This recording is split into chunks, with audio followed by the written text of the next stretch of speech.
First of all, good morning to all of you. The previous lecture was discussed about second part of chapter number 5, that is a phase equilibrium. What is a phase equilibrium? What is the Nernst distribution law? Give their statement and condition for validity of Nernst distribution law. हे सर्व आपण मागच्या पिरियडला आपण discuss केलं. एक simple आपल्याला एक problem दिलेला आहे. त्या प्रॉब्लेम मध्ये आता आपण काय कॅल्क्युलेट करावं लागतं हे आता आपण बघू. म्हणजे काय डिस्ट्रीब्युशन कोएफिशियंट आपण जे म्हणतो टीडी हे आपल्याला काढायचंय. तर एक आपण छोटासा प्रॉब्लेम बघू. A solid added to mixture benzene and water. आपल्याला benzene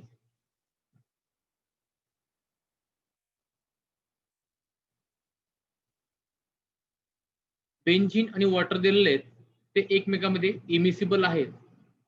after shaking well and allowing stand 10 ml benzene layer was found to contain 130 gram of solute and 100 ml water layer contained 0.22 gram of solute. Calculate the value of distribution coefficient. सरळ एक water आणि बेंझिनचं आपल्याला immiscible liquid दिलंय, त्याच्यामध्ये एक solute add केलंय की जे सोल्यूट आफ्टर सेकिंग नंतर 0.30 ग्राम बेंझिन मध्ये सॉल्युबल झाले सापडले आणि 0.22 ग्राम सोल्यूट हे वॉटर मध्ये सापडले.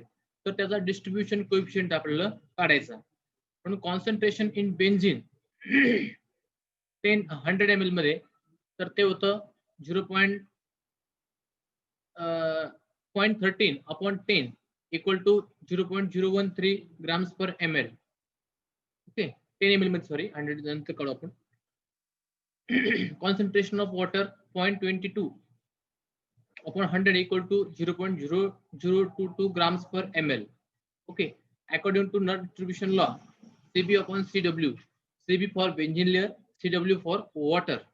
Okay, म्हणजे बेंझिन मध्ये असलेलं सोल्यूट अपॉन वॉटर मध्ये असलेलं सोल्यूट याचा जो डिस्ट्रीब्युशन कोएफिशियंट आहे तर तो येतो 0.013 अपॉन 0.0022. याचं जे आन्सर आहे सरळ 5.9. तर हा काय त्याचा डिस्ट्रीब्युशन कोएफिशियंट. छोटे छोटे प्रॉब्लेम आपल्याला येऊ शकतात.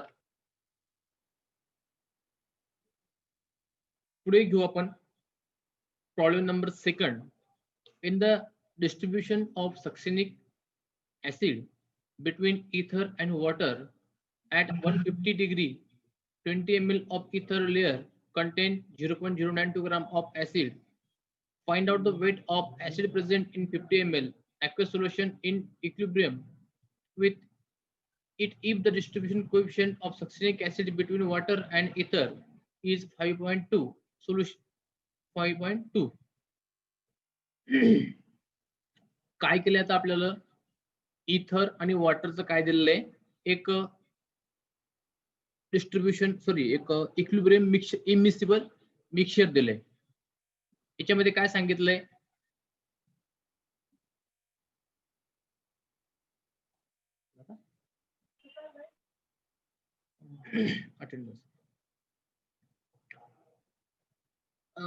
याच्यामध्ये सांगितलंय की इथर आणि वॉटरचे काय आपल्याला एक इमिसिबल लिक्विड दिलंय. याच्यामध्ये सांगितलंय की ऍट 150 डिग्री सेल्सिअस 150 नाही ते 15 डिग्री सेल्सिअसला 20 ml ऑफ इथर layer content 0.092 gram of acid. म्हणजे इथर आणि वॉटर मध्ये एक ऍसिड टाकलंय सोल्यूट, ते 15 डिग्री सेल्सिअसला 20 ml इथर मध्ये 0.092 ग्राम आपल्याला आढळलंय. Okay, find out the weight of acid present in 50 ml of aqueous solution in equilibrium with distribution coefficient of succinic acid between water and ether is 5.2. Okay, म्हणजे distribution coefficient पण दिले आपल्याला, तो दिला 5.2. काय काढायला सांगितलं की ऍसिड मधलं जे वेट आहे 50 ml मध्ये aqueous solution मध्ये वॉटर मध्ये ते आता आपल्याला काढायचं सांगितलं. Okay, solution let weight of succinic acid aqueous layer be x gram. Succinic ऍसिडचं वेट किती आहे ते आपल्याला काढायचंय. मॉलिक्युलर वेट नाही, ते त्या सोल्यूट मध्ये इथर वॉटर लेअर मध्ये आपण 2 ग्राम टाकलं, 3 ग्राम टाकलं, ते आपल्याला काढायचंय. त्याला म्हणू आपण एक्स. कॉन्सन्ट्रेशन ॲक्वस लेअर ते किती आहे? 15 ग्राम्स पर ml. कॉन्सन्ट्रेशन ऑफ इथर लेअर ते किती आहे? 0.092 ग्राम्स पर 20 ml. म्हणजे इथर मध्ये 15 डिग्री सेल्सिअसला ते 20 ml आपल्याला पाहायला मिळालं. ओके. नंतर KD distribution coefficient C water upon C ether equal to X upon 50 0.092 minus 20. म्हणजे काय की त्या इथरच्या वेट मधून ही क्वांटिटी काय करायची, जे आपल्याला सक्सेनिक ऍसिडची क्वांटिटी किंवा जितकं वेट आपल्याला मिळालं तिथून काय करायची तेवढी मायनस करायची. ओके. पण डिस्ट्रीब्यूशन कोएफिशिएंट किती दिलेलं आपलं 5.2.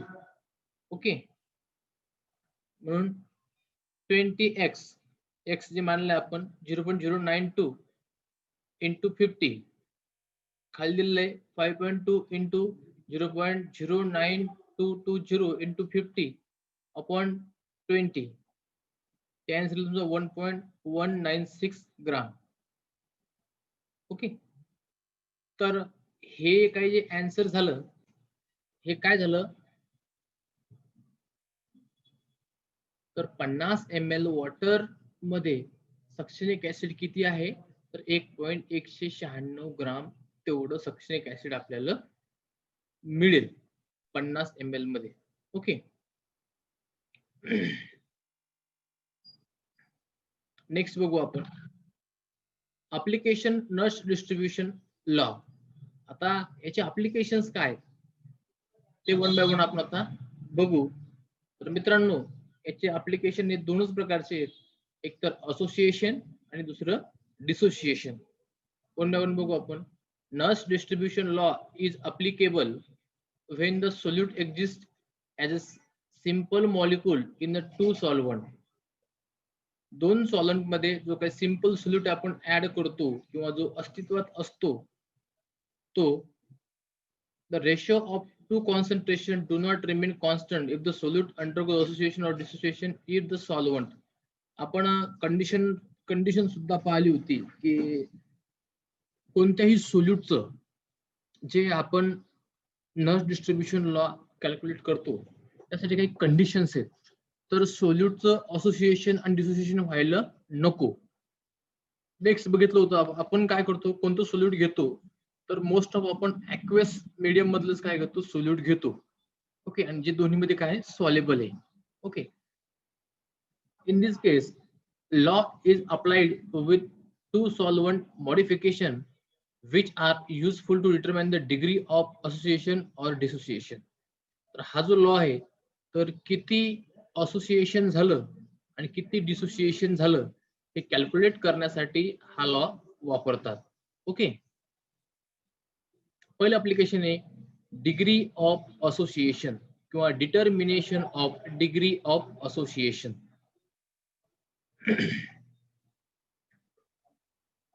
Let a solvent be in an n number of molecule X associated from Xn. In solvent A, the solute molecule remain normal molecule. This case in as shown in figure. Okay, खाली एक figure दिलेली आहे. त्या figure मध्ये काय आहे ते बघू आपण एकदा. फिगर बघा, हे सॉल्वंट A आहे, सॉल्वंट B आहे. आता ज्यावेळेस आपण सॉल्वंट बी हा दिसतोय बी,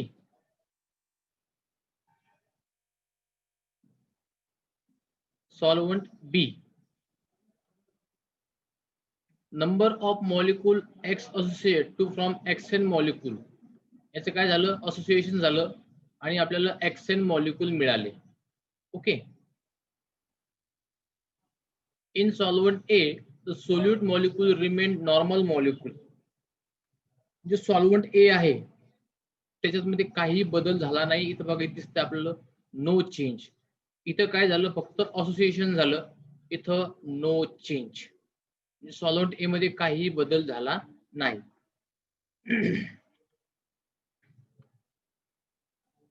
Let C1B concentration of X in a solvent A.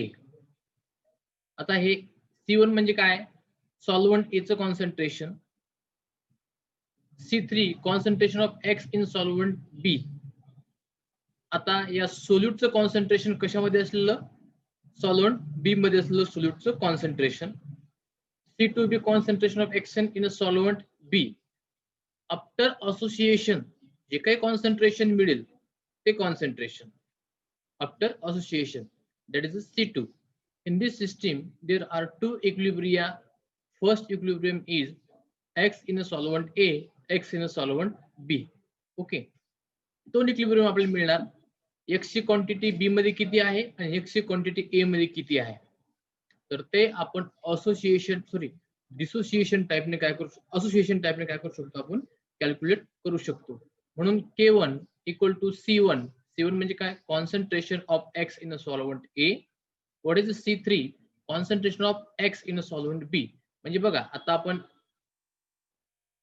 Concentration of X in a solvent A म्हणजे याच्यामध्ये असलेलं कॉन्सन्ट्रेशन आणि concentration of X in solvent B म्हणजे सॉल्व्हंट B मध्ये असलेलं हे.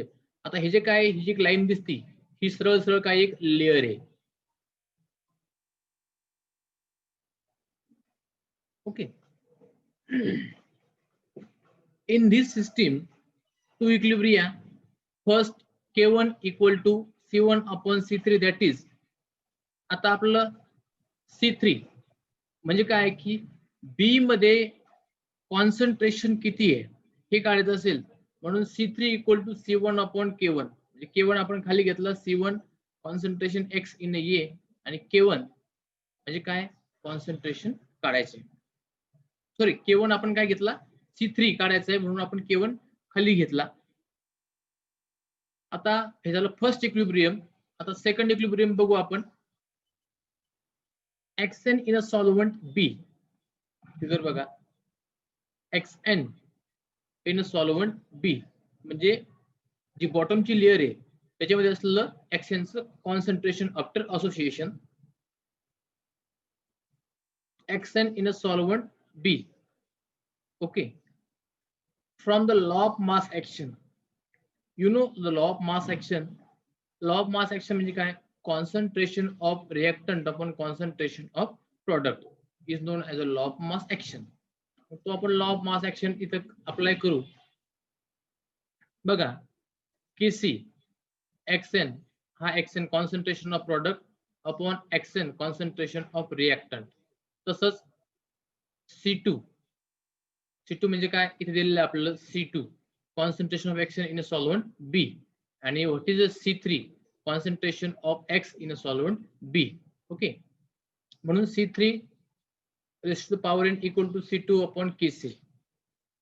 याला जर आपण सॉल्व्ह केलं खाली तर हे आपल्याला खालचं इक्वेशन मिळेल. Taking nth root we get. Okay, आता इथे पॉवर असल्यामुळे काय होईल, हा जर पॉवर आपल्याला काढून टाकायचा असेल तर इकडे काय करावं लागेल, आपल्याला स्क्वेअर रूट मध्ये क्वांटिटी कन्वर्ट करावं लागतील. म्हणून C3 equal to n root C2 and n root Kc. याला the equation number 2 from equation 1 and 2. आता इक्वेशन नंबर कोणतं होतं, 1. C3 equal to C1 upon K1.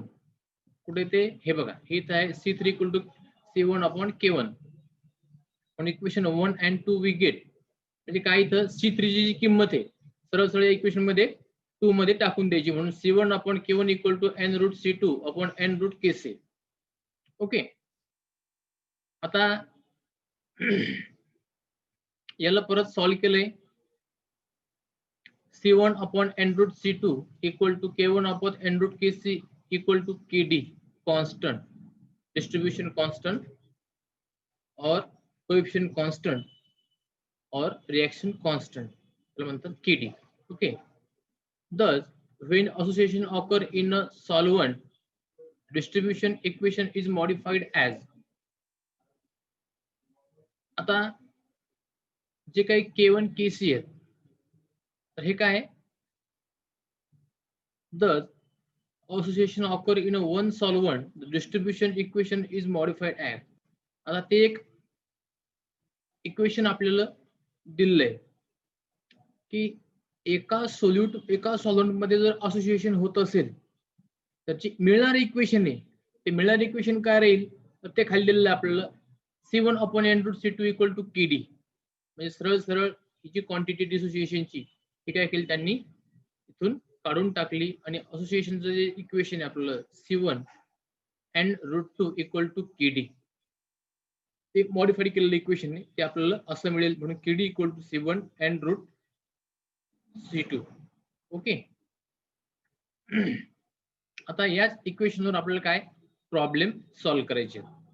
तर प्रॉब्लेम कसे सॉल्व्ह करायचे बघू आपण. पहिला problem as when benzoic acid was second म्हणजे काय त्याला आपण एक हलवून ते मिक्सचर एकमेकात मिसळून घेणे. ओके.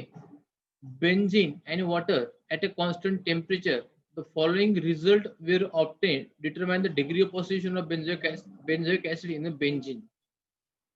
एक टेबल दिलाय. हा प्रॉब्लेम सेम जसं तसा एक 3 वेळेस एक्झाम मध्ये आलेला आहे.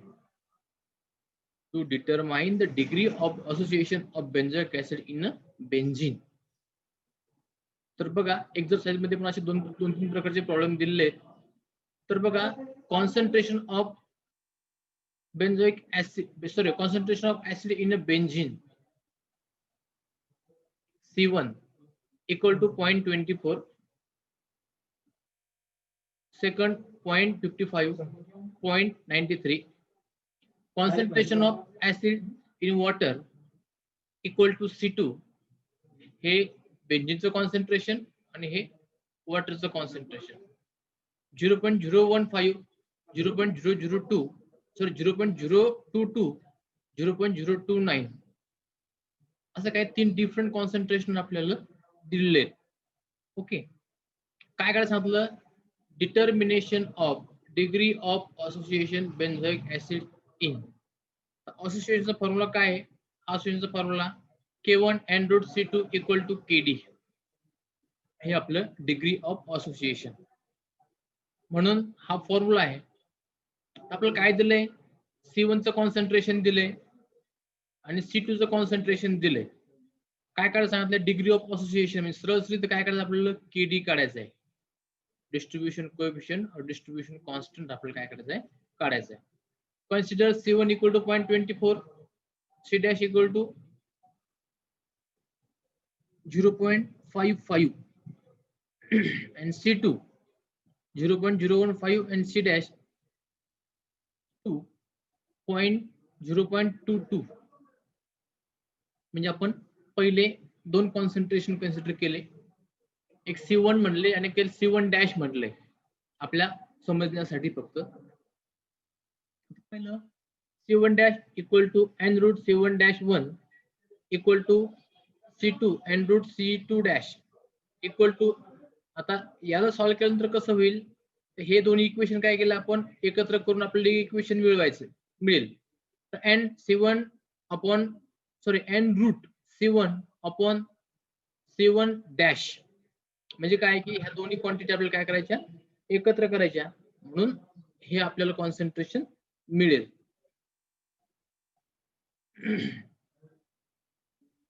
मग आपल्याला C1 ची किंमत माहिती आहे आणि C1 डॅश ची पण किंमत माहिती आहे. C1 ची किंमत किती आहे 0.24 आणि C1 डॅश ची किंमत किती आहे तर 0.55. ह्या व्हॅल्यू काय करायच्या इथं टाकायच्या. याला सरळ सोप्या पद्धतीने सॉल्व्ह कसं करायचं by taking log on both side. म्हणून टेकिंग लॉग म्हणजे काय रूटच्या बाहेर काढायचं आपल्याला ते with the help of log table आणि लॉगने आपल्याला काय करायचं सॉल्व्ह करायचं. म्हणून लॉग दोन्ही साईडचा काय लॉग घ्यायचा म्हणून C2 upon C2 dash equal to 1 upon n log C1 upon C1 dash. मग लॉग दोन्ही साईडचा लॉग घ्यायचा log C1 upon C1 dash equal to n log C2 upon C1 dash आणि मग ही किंमत इथे टाकायची. C1 ची किंमत किती 0.24, C2 ची किंमत किती 0.55 n लॉग 0.55 कोणत्याची वॉटरचं जे पहिले कॉन्सन्ट्रेशन येते आणि दुसरं 0.22 second concentration that is equal to its answer will equal to 2. Okay. या क्वांटिटी तुम्ही चेक करून घ्या प्रॉब्लेम मध्ये दिलेल्या तशाच. याचा आन्सर सरळ सरळ काय येतो 2. तर म्हणजे काय, degree of association of benzoic acid in a benzene, त्याचा आन्सर किती येतं, 2. ठीक आहे. आता सेकंड जे अप्लिकेशन आहे, degree of dissociation. Degree of, आता पहिले आपण असोसिएशन म्हणजे they are aggregated with solvent. Okay, दोन्ही लेअर मध्ये नाही. Okay, degree of dissociation in is the fraction of total number of moles distributed at equilibrium. Let solute undergoes dissociation in a solvent B and it normal in a solvent A. The equilibrium set up in the two solvent as shown in figure. Same figure आहे. तिथे काय होतं की बी मध्ये काय झालं होतं, association झालं होतं. इथं काय झालं आता की बी नॉर्मल आहे, बी मध्ये बी लेअर मध्ये कोणताही चेंज झालेला नाही. तर मग ए मध्ये काय जास्त झालं, डिसोसिएशन झाले. आता ए मध्ये डिसोसिएशन झालं असेल, त्याचे आयन फॉर्म झाले असतील, ते सॉल्व्हंट बी सोबत काय झालं असेल, कोलाइड झाले असतील, त्याचं वेट वाढलं असेल. ओके, आता पहिले आपण त्यासारखंच बघू, पहिले इक्वेशन सारखंच. H1C1B concentration of X in solvent A म्हणजे काय, X सॉल्व्हंट ए मध्ये आहे, X हा सॉल्व्हंट बी मध्ये पण आहे, पण बी मध्ये काय झालंय, डिसोसिएशन झाले. म्हणून X ए मध्ये असलं X concentration that is C1, C2 concentration after dissociation. ज्यावेळेस तो बी या लेअर मध्ये पूर्ण डिसोसिएट झाला, त्यावेळेस त्याचं कॉन्सन्ट्रेशन म्हणजे दोन्ही बी कॉन्सन्ट्रेशन, एक तर डिसोसिएटेड आणि undissociated, that is denoted by C2. If the degree of dissociation in solvent B is denoted as letter alpha.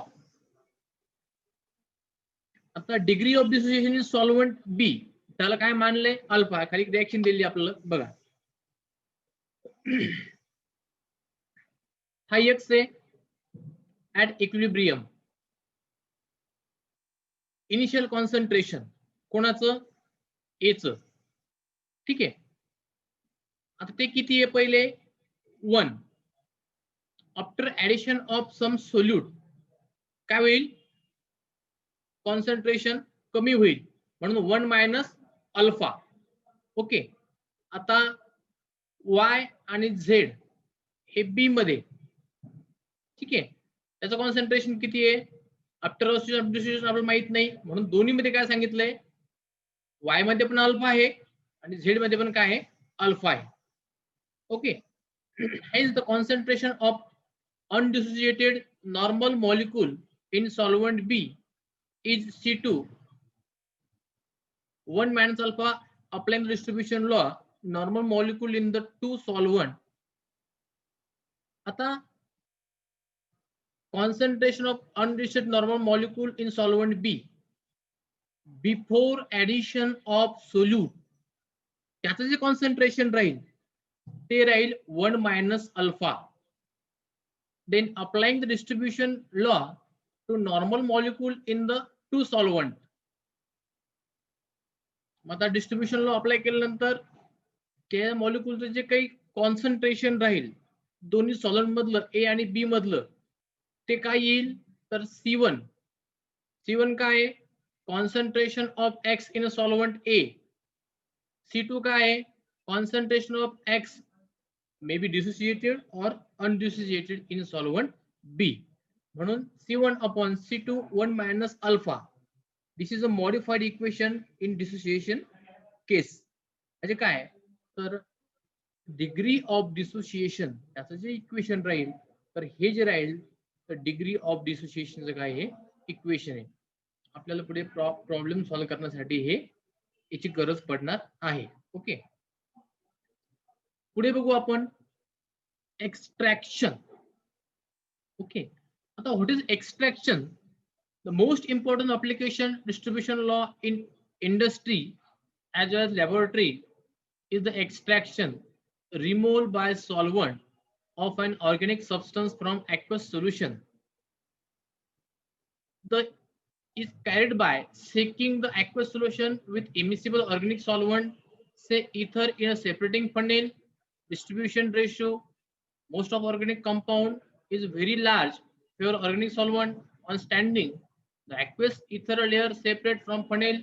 Ether layer is separated and applied distribution. Organic substance remain a residue of one.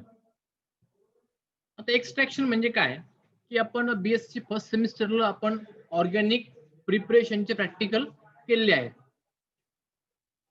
Preparation of range orange dye, preparation of benzoic acid, नंतर preparation of बेन्झामाइड.